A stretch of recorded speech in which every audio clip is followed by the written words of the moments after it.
Hello, this is Indigo. In today's video, we're gonna be focusing about tips and tricks on how to improve your aim. These tips are based on my own experiences and on what I noticed from other skilled players. If you want videos like this, don't forget to like and subscribe to be updated for future uploads. Let's move on to the first tip. Understand recoil patterns. Understanding recoil patterns is key in any shooter-based game. Understanding these patterns will give you an advantage in a gunfight. Here I'm using a gun with no attachments. As you can see, the recoil pattern heads up then slightly moves to the left. To control the recoil, you need to drag it to the opposite direction.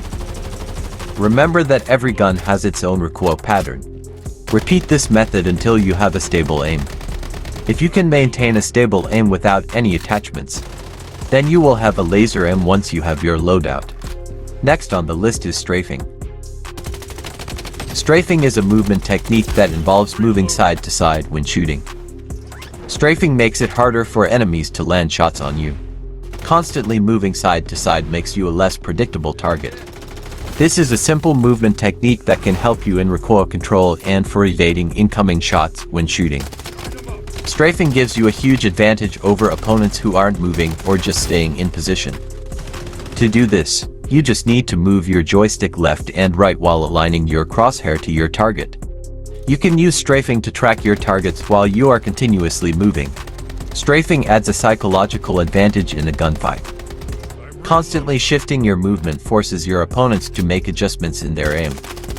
You can also use this in close-range gunfights when you hipfire.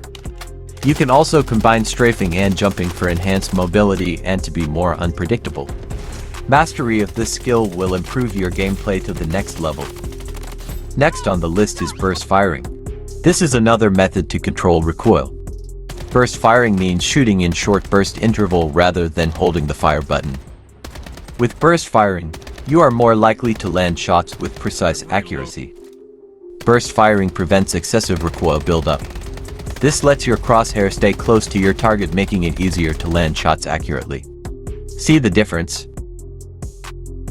Another way to improve your aim and recoil is to use low recoil weapons and proper attachments. If you are a beginner, you might find it hard to control some weapons with shaky recoil, like the SCAR and AK-47. The good news is that there are other weapons with minimal recoil. Let's start with the AR-97. This gun is a 3-round burst assault rifle that deals very high damage. This gun is actually ideal with burst firing. And since it's a 3-round burst gun, the recoil is a bit easy to control. Next is the CAG-6. CAG-6 is a balanced assault rifle with a decent fire rate and excellent recoil control. Next is the AUG. This gun is known for its stability and low recoil. AUG is currently in the meta due to its burst potential in mid-range gunfights. Next is the MCX. This gun is like an improved version of the CAG-6 and M4. It has a decent recoil and high fire rate, good for mid-range gunfights. Reloading. As for the SMG, majority of them have a controllable recoil except for the URB. These are the attachments. If you want to maximize recoil reduction, you should choose the compensator as your muzzle for any gun, especially for assault rifles.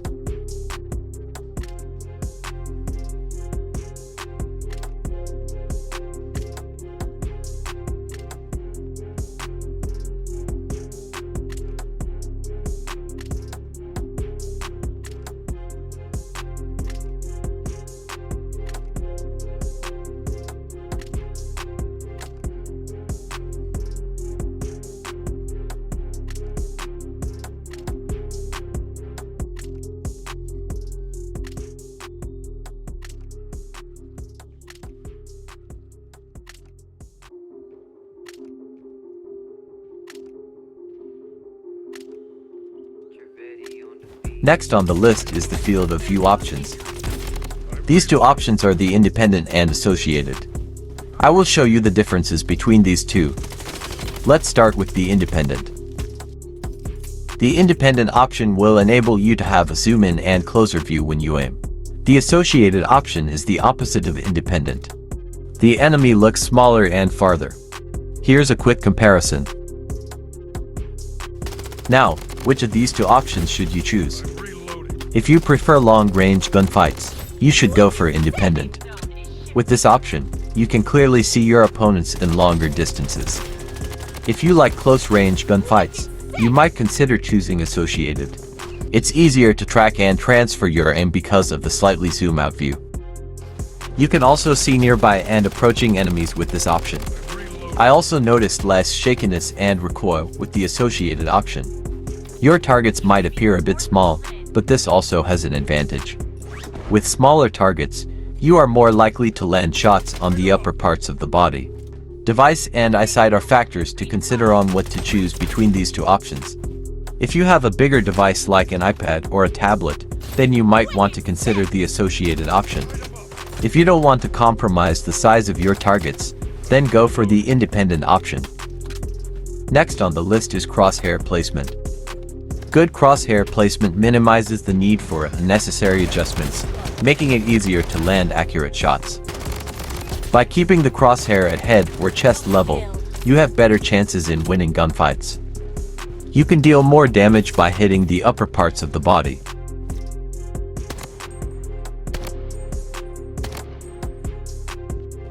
You can easily burst your opponents by landing shots on the head or chest area. Last but not the least, practice. Always remember that consistency is key. It's the steady and repeated effort that builds habits, strengthens skills, and ultimately leads to a meaningful progress. If you still don't know how to find your own sensitivity, I have uploaded a video, so be sure to check it out. That's all for this video. Did any of these tips help you? Comment down below and I'll see you on the next one. Peace.